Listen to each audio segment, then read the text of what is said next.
Welcome, everyone, to Midweek Meditation. I am not aware of what's going on, but because I've been head down in work, but I have a sense that there are challenges to our serenity and our sanity happening, and we're going to try to carve out some time and let that go. We can always come back to it afterwards. So welcome, everybody. Welcome on the live stream. Welcome here. Welcome in the recording. I like to honor that I'm on ancestral Rametu Shaloni land in Redwood City. I'm coming from Redwood City, California, and we have people that are joining us around the country and around the world. And even if there wasn't something in particular happening outside right now as we're doing this or recording, there is a need, a deep need for carving out time to reconnect with our spirit, to reconnect with our inner self, and to let go of that which is not anything that we can respond to right now in any way but other than in our beingness. So we are going to cultivate being here together, and for some, given the timing and things that are happening, even more so. So today's meditation is a return to Metta in the Buddhist tradition, in Pali, Hesed in Judaism, what has been translated as loving kindness, and I decided I wanted to drop and just call it kindness. I think everybody knows what that is. Loving kindness is sometimes a term that feels a little old and unfamiliar. So we are going to cultivate kindness in our spirit, in our hearts, and also be able to radiate it out. That's our intention for today. And I got the inspiration from somebody that I was talking to who is here today and said, "Can we do a kindness meditation?" I'm like, that sounds great. It is. It's the meditation that's been calling to me for a long time. And I think especially for the times that we're in now. And it also fits well with the weekly cycle of the Torah portion in Judaism. We are beginning the first chapter of the Exodus story, Shemot in Hebrew. So the beginning of both going into that constricted, dark place of slavery, and knowing at some point the Israelites come out and into freedom, but it does take a long time. So we're just to encapsulate the story. Jacob and his descendants needed to go to Egypt because of famine. There they discovered his son Joseph, who had been sold into slavery, had now become a very high official in the Egyptian government. Joseph dies. That's the end of Jacob dies, Joseph dies, and the children and all of Jacob's descendants of his many children, grandchildren, great-grandchildren, are now populating an area in Egypt. And the new king, the new pharaoh in Egypt, is very concerned because there's so many Jews, so many Israelites, not yet called Jews. And if you remember, Jacob has this name change in his spiritual transformation. He goes from Jacob to Israel after he wrestles with an angel or with God. So the children of Israel, in fact, this is the first time that there's kind of a naming of the people called the children of Israel is in this week's portion. And because they're so numerous, Pharaoh becomes afraid. He's afraid that they will rise up against him. And so he takes that fear and he lashes out. And the first thing he does is tell the midwives that help the Israelite women give birth to kill the male children. And the Israelite midwives don't do that. Two are singled out by name, Shifra and Pua, which there are not a lot of named women in the Hebrew Bible. So when somebody gets named, it really draws your attention to that. And they resist. They courageously resist. One out of their fear and awe of Yah, the God beingness, and out of their love and compassion for it's not clear whether they themselves are Israelites or if they are Egyptians who are supporting the Israelite women. And then they go back to Pharaoh with the story and say, they give birth before we even show up. They're very strong people. And Pharaoh accepts that. So then Pharaoh has to try another way to try to cull the population. And so he decrees that all of the new baby boys that are born need to be cast into the Nile to be carried away. And in another act of courage, out of love, Yocheved, who already has two children, Aaron and Miriam, has a baby who later is named Moses, taken from the water. And she doesn't cast her baby out.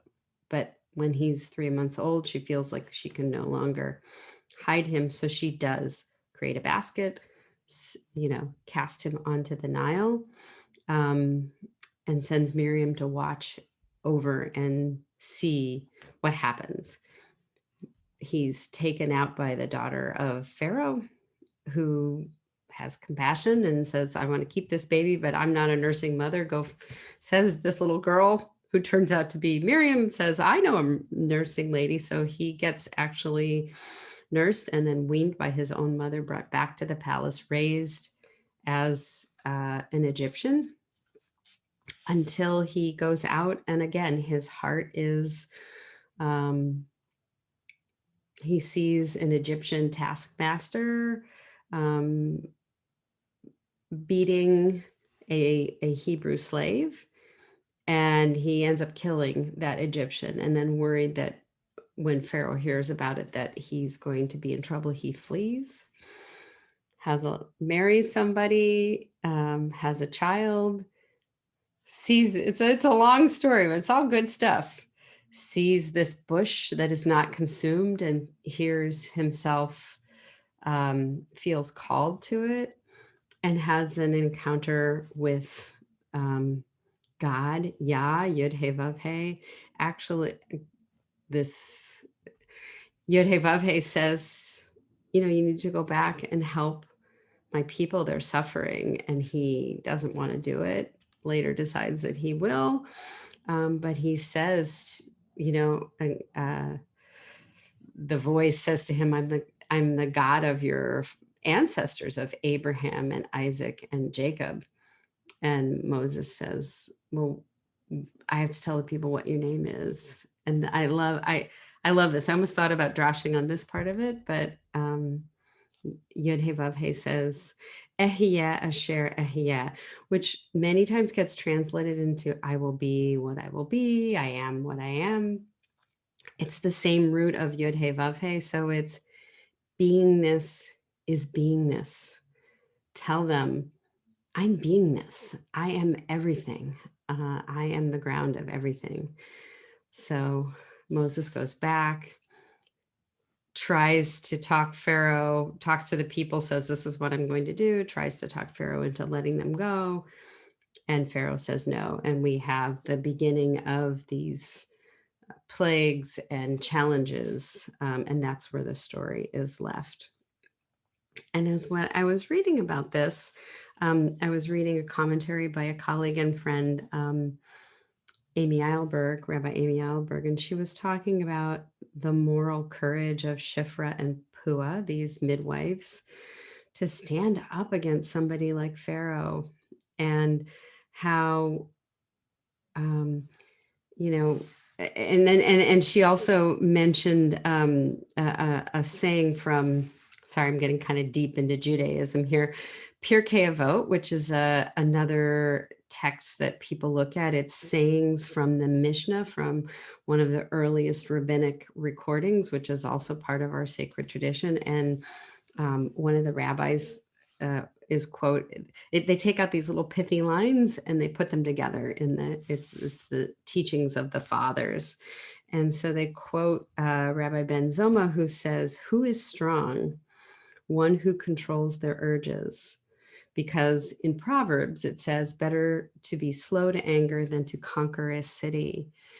And so this combination of moral courage and controlling your urges and deciding what kind of energy you want to respond to power, that you want to respond to hate and to fear, that kindness, which is what Shifra and Pua and Moses's adopted mother, the daughter of Pharaoh, Yocheved, Moses's mother, all these, especially women, but all these people were standing up to injustices in a way that was loving instead of responding with hate and more anger. And so now, coming back to the times that we find ourselves in, the division that we find ourselves in, the challenge that we find ourselves in, this is a way to hold it. That, what wants to arise in us, what does arise in us, is anger at injustice and anger at hatred. And can we have the courage to meet that with kindness and love? One, because it is the best for us. It settles us. We can't, when we are in an agitated state, we are not in our best place and we cannot respond in the best way. But maybe even more so, we show a courageous stance that can then be adopted by others. So we are sending out, just by or simply by our choosing to have the courage to stay in kindness and in love, we can then radiate that out. Because if we respond with anger, we are radiating out anger. If we respond with not being in our settled place, then that's the energy that we're sending out as a response. So that's the underpinning of today. What else did I want to say? I think that's enough. So we're going to send kindness and light in whatever way feels comfortable for us. I will, in the meditation, take us through the repetition of phrases. Again, I'll be using the phrases that I use, which are simple. May I or may you be safe. May you be safe, may you be strong, may you be content, may you be at ease. If there are other phrases that you have cultivated or a different order, feel free to mute this and use your own phrases. If you like there's some other way that you're being called to say the words, all is good. And then once we get the phrases going, I'll invite you into embodying it. So feeling the kindness and the friendliness in your body and radiating that out. So that may resonate more with you. If you're unsettled and none of this is, come back to the breath and just use the breath to bring kindness to yourself and to settle yourself.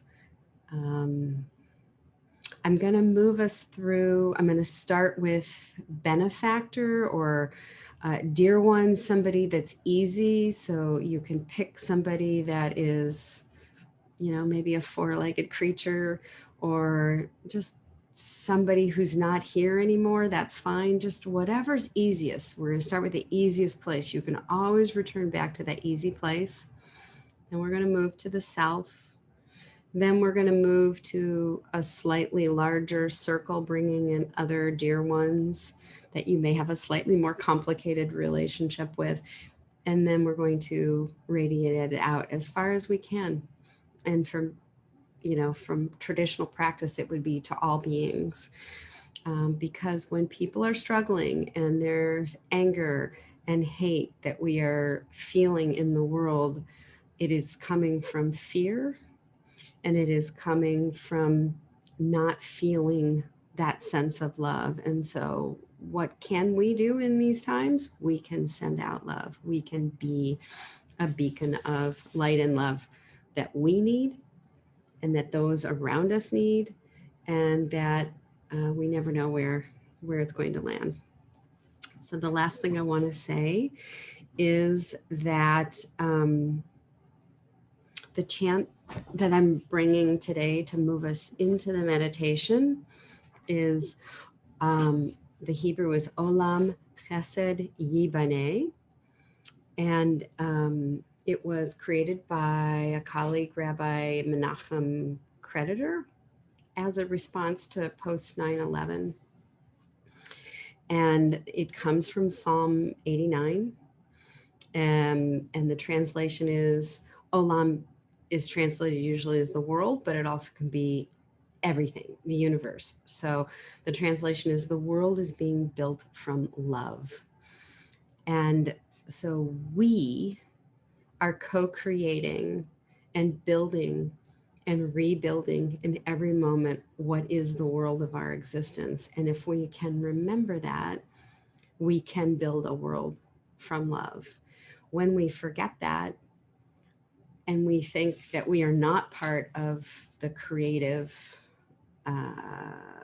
underpinning of what is the world, what is the universe, what is beingness, and we can lose that. But we have in every moment the opportunity right here and beyond to create love and kindness. And so that's the chant that will take us into the meditation, and we'll have about 20 minutes in the meditation or so. I'll ring a bell to bring us back out and do a little bit of closing.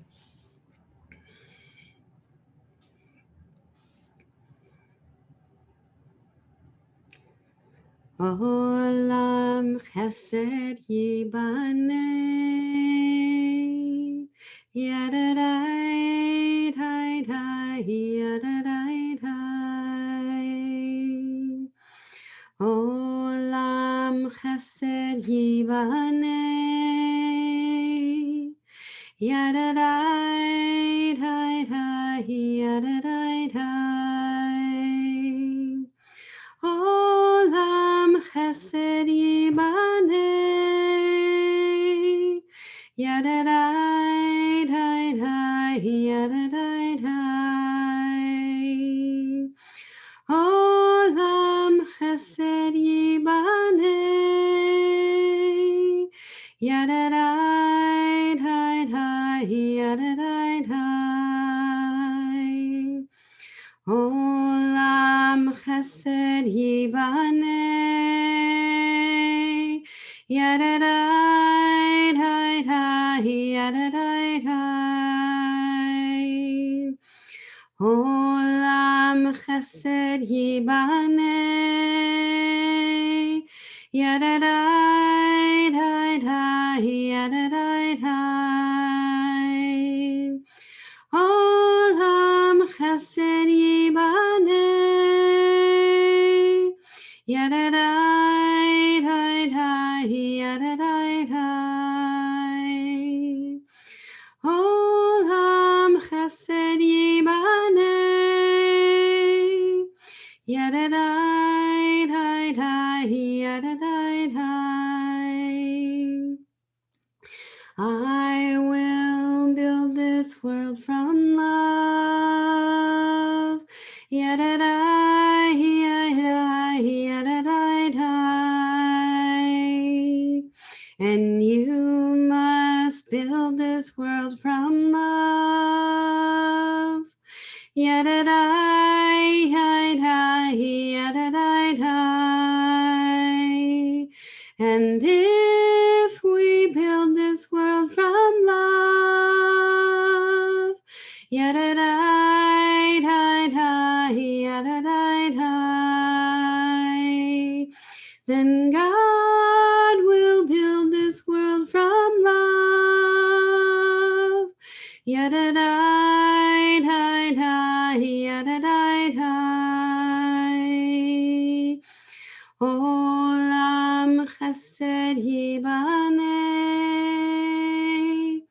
Yadadai, yadadai, yadadai, dai. Olam Hessed Yibaneh.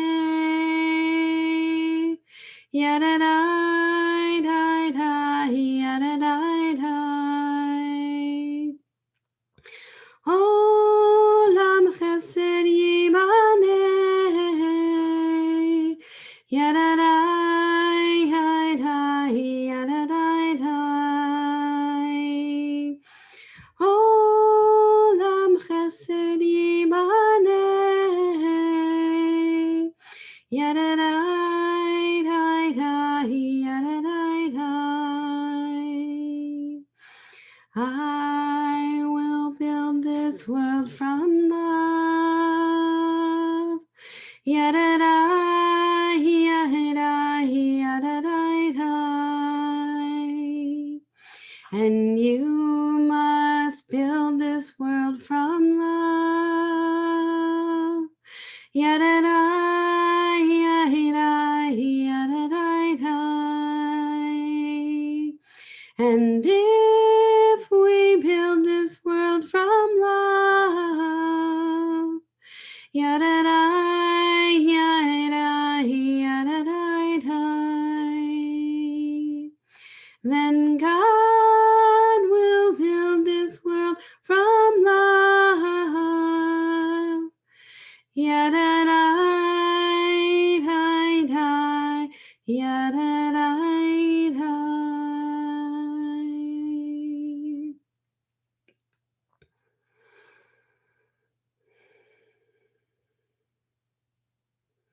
So take a breath in. Feel the breath in your body and let it go. Finding the breath rhythm that is naturally yours, breathing in and breathing out. Feeling a connection to the flow of all life in you, part of you, breathing out, connecting you in and out to the beingness, the ground of beingness, to the source that sustains all life. Noticing your body, noticing the air on your skin,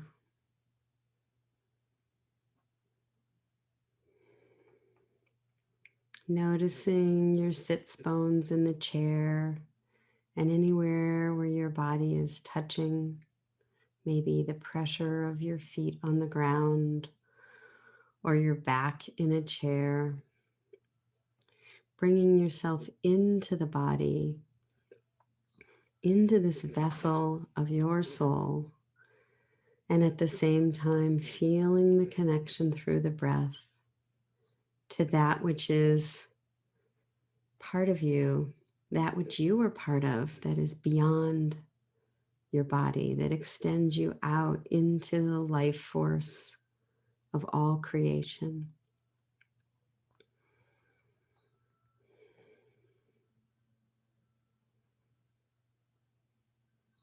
And then we bring to mind a dear one, someone that is easy to pour love and kindness, wishes towards. Let that person's face, maybe, or their presence in our lives be with us. Again, it might be a four-legged dear one, someone who is no longer physically with us, but a person that opens the heart to love. And internally, we say the phrases that invite the heart and the spirit and the mind to connect to our ability to be kind and friendly and create friendliness inside of our being. And you might want to synchronize it to the breath, breathing in and breathing out. May you be safe. And breathing in and breathing out. May you be content. Breathing in and breathing out. May you be at ease. And I forgot one of the phrases, so we'll go back and do it again. May you be safe.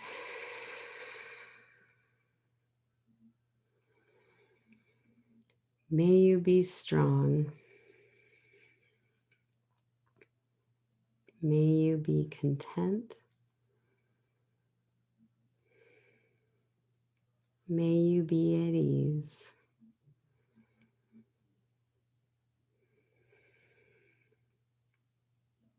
The words may drop away, and safe, wishing safety, strong, wishing strength, content,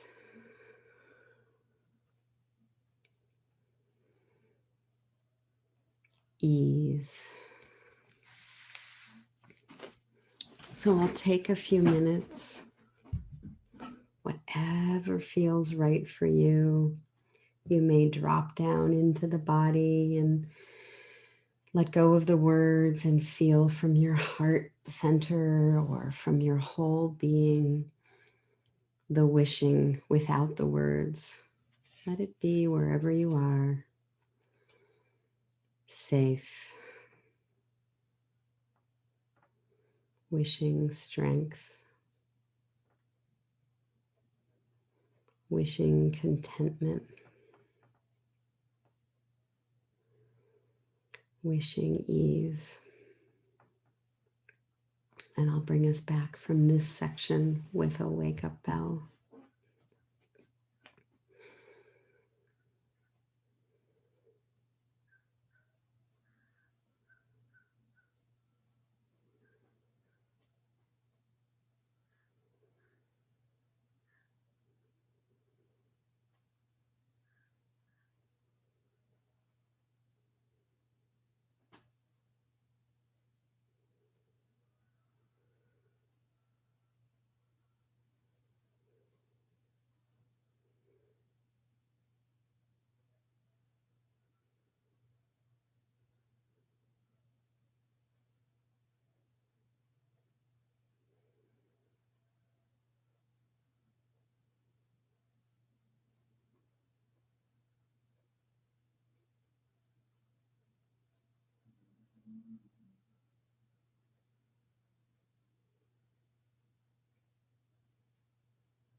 So we move to send our wishes, thoughts, and prayers for kindness and love to ourselves, changing the intention, changing the phrases, changing the energy to come and to be receptive to the energy that is around us and the blessings that are around us from others, to bring that in, to settle ourselves.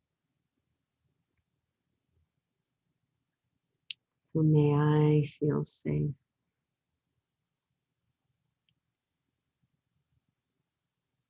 May I feel strong.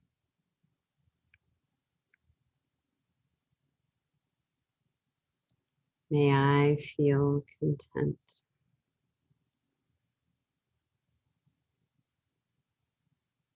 May I feel at ease. May I feel safe.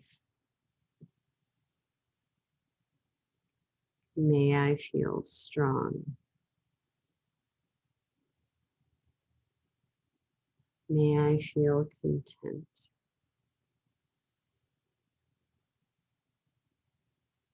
May I feel at ease.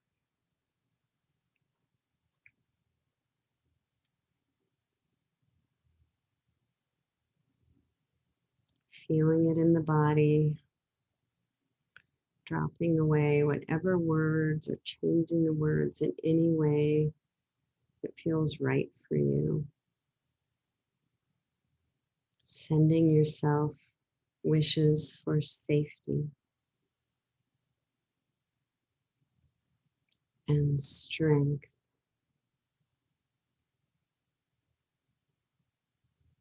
and contentment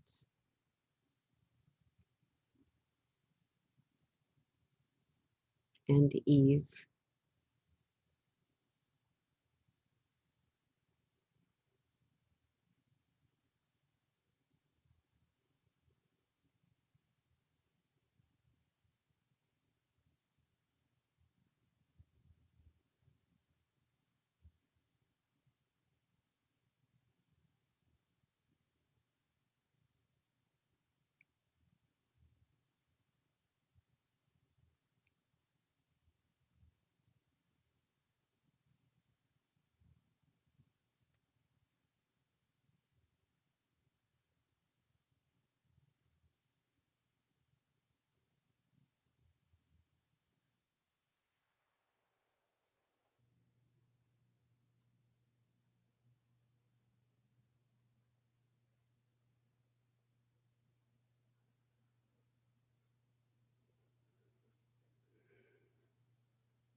And if it's accessible to you, remembering to engage the body,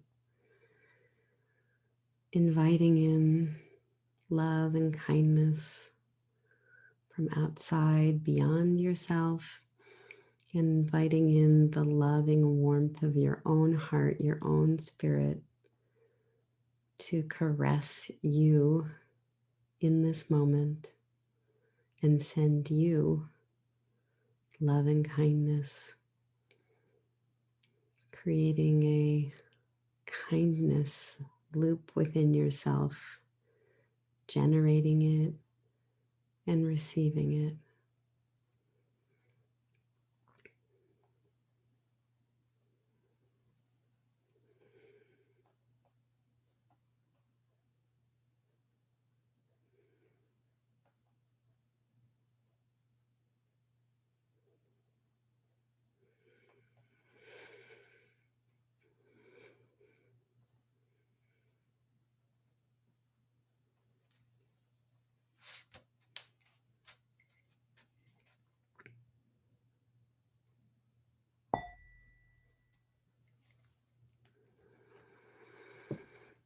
And because of time, we'll do one more level, and that is sending out love, kindness, compassion, that which you don't have to name, just the energy of your heart. Sending it out to wherever it feels like it wants to go. Someone in particular, a group of people, a particular location, or imagining that you're sending it out, just radiating it out and letting it land wherever it needs to land, encompassing all.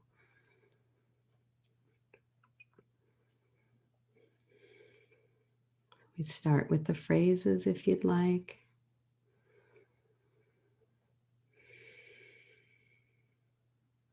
It may be may you, may we all, whatever feels right for you. Feel safe. May we all, may you feel strong. May you all, may we all feel content. May you all, we all feel at ease, safe,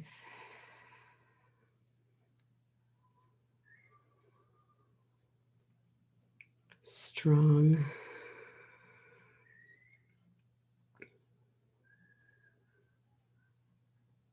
content,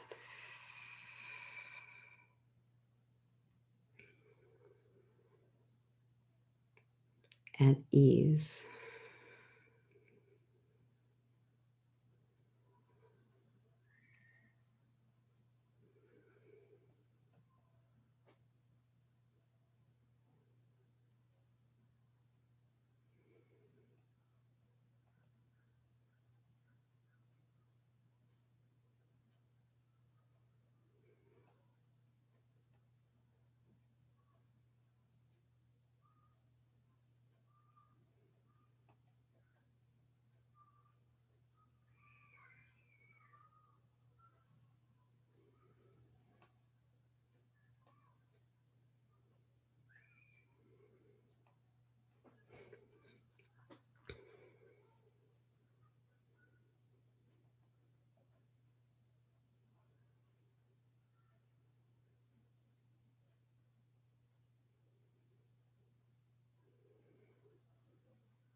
So for those of us that are on the recording and on the live stream, may you feel safe. May you feel strong. May you feel content. May you feel at ease. May you feel held in the loving embrace of the ground of all being, and may you know that your presence is a blessing. You are made in the image of Yah, of the divine, B'Tselem Yah.